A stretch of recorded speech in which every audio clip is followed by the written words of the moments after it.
केंद्र सरकार और सूबे की योगी सरकार महिलाओं की उन्नति और विकास के लिए लगातार काम करती रहती है।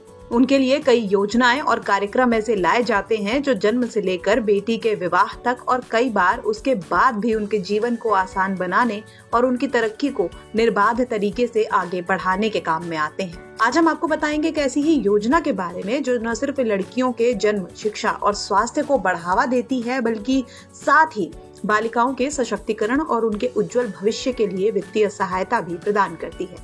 जी हाँ, हम बात कर रहे हैं कन्या सुमंगला योजना की। कन्या सुमंगला योजना उत्तर प्रदेश सरकार के द्वारा बालिकाओं के लिए शुरू की गई एक योजना है।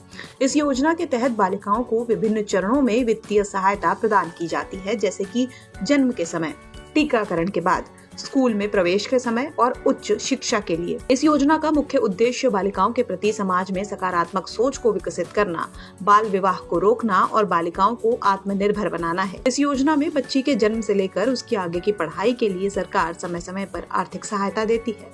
चलिए अब आपको बताते हैं कि इस योजना के फायदे क्या हैं। तो इस योजना को 6 चरणों में लागू किया जाता है। सबसे पहले नवजात बच्ची को 5,000 रुपए की एक मुश्त धनराशि उसके जन्म के समय दी जाती है। इसके बाद दूसरे चरण में जिन बच्चियों का 1 साल के अंदर टीकाकरण पूरा हो चुका हो, उन्हें 2,000 रुपए की राशि दी जाती है।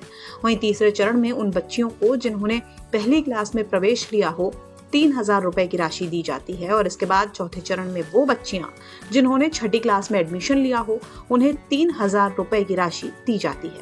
5वें चरण में जिन बच्चियों ने 9वीं क्लास में एडमिशन लिया हो, उनके खाते में 5,000 रुपए भेजे जाते हैं। वहीं छठी श्रेणी में वो बालिकाएं आती हैं जिन्होंने 10वीं या 12वीं पास करके किसी डिग्री या डिप्लोमा में एडमिशन लिया हो, उनको 7,000 रुपए की धनराशि दी जाती है। चलिए अब आपको ये बताते हैं कि इस योजना के लिए एलिजिबिलिटी क्राइटेरिया क्या है। तो इस योजना का फायदा लेने के लिए परिवार को उत्तर प्रदेश का निवासी होना चाहिए। परिवार की सालाना आय अधिकतम 3 लाख रुपए ही होनी चाहिए। परिवार की केवल 2 बच्चियां ही इस योजना का लाभ ले सकती हैं। इसके साथ ही परिवार के पास स्थायी निवास का प्रमाण पत्र भी होना चाहिए।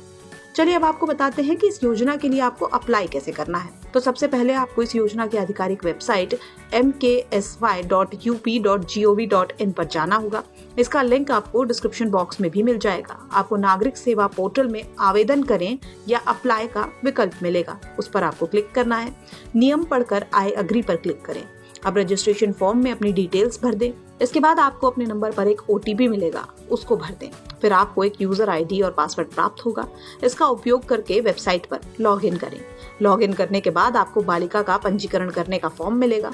सभी आवश्यक डिटेल्स के साथ फॉर्म्स को भर दें और इसके बाद मांगे गए डॉक्यूमेंट्स भी भर दें और आपका फॉर्म सबमिट हो जाएगा। तो इस तरह से आप इस योजना के लिए फॉर्म भर सकते हैं और सरकार की इस खास योजना का लाभ ले सकते हैं।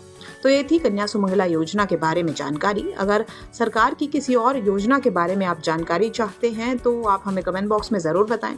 वहीं हम हर बुधवार शाम ठीक 7:30 बजे आपके लिए ऐसे ही लाते रहेंगे सरकारी योजनाओं की पूरी जानकारी।